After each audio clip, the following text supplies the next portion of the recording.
Здравейте! Днес ще приготвим руленца от свинско контрафиле.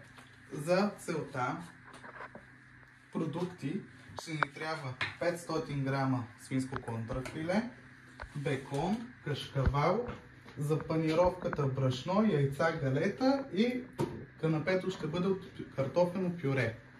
Нека да започваме да приготвяме нашите продукти. Първо трябва да обрежем самото контрафиле, да махнем бялата част, защото тя е жилава и няма да е вкусно самото руленце.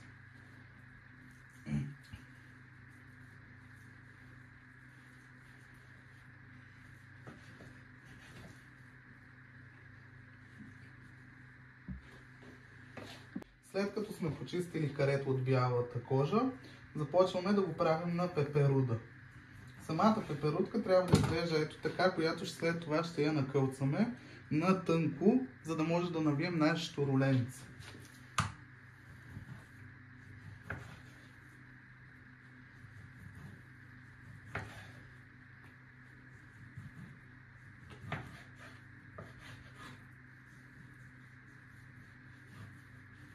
След като сме отворили нашите пеперудки, започваме да ги накълцваме на тънко.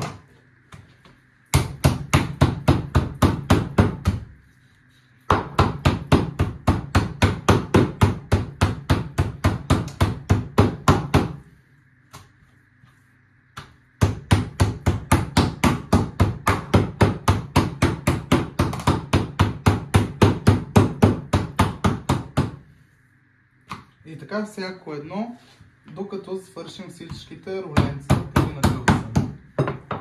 След като сме начукали нашите каренца, започваме да ги вкусяваме, като слагаме щипка сол от двете страни и поръсваме с малко черен пипер.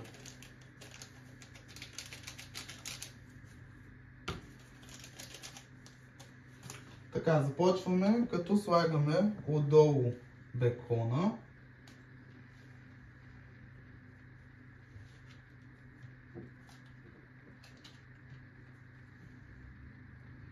И отгоре слагаме ето така кашкавала. И завиваме на руле.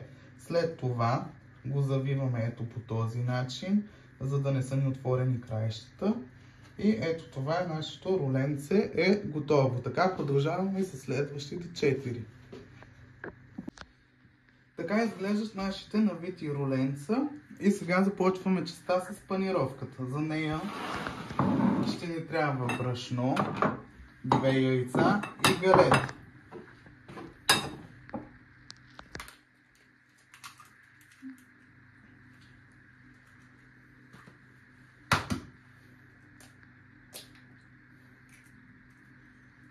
Ето сбиваме яйцата.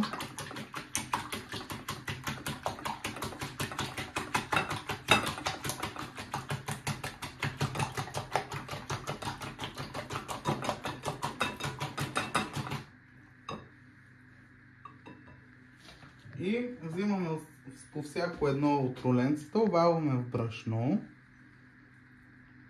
Едната ръка винаги трябва да ни е суха заради галетата.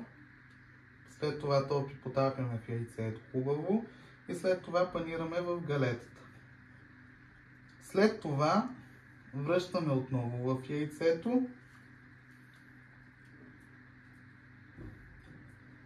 и пак в галетата.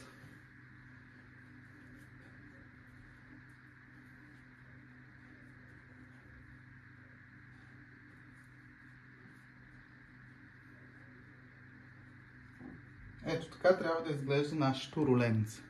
Така продължаваме с останалите.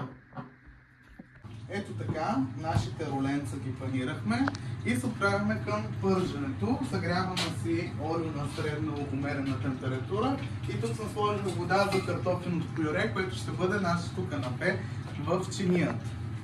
Нека да започваме.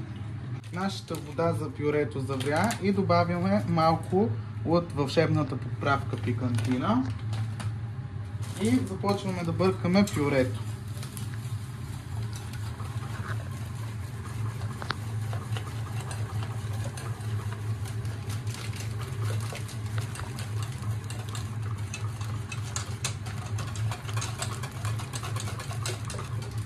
добавяме и бучка масло.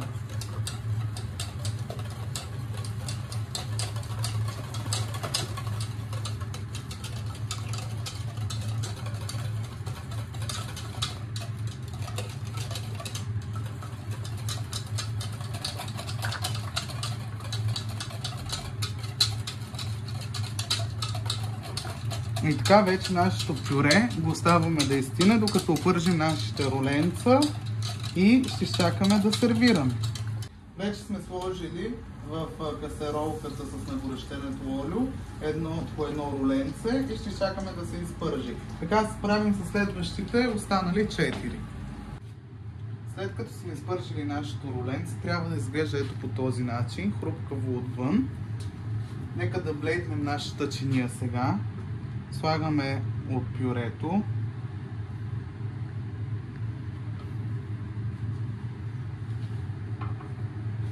Разрязваме нашето роленце. Ето вижте как се е получило отвътре. Слагаме го ето така в чинията. За декорация стръкчем ананас.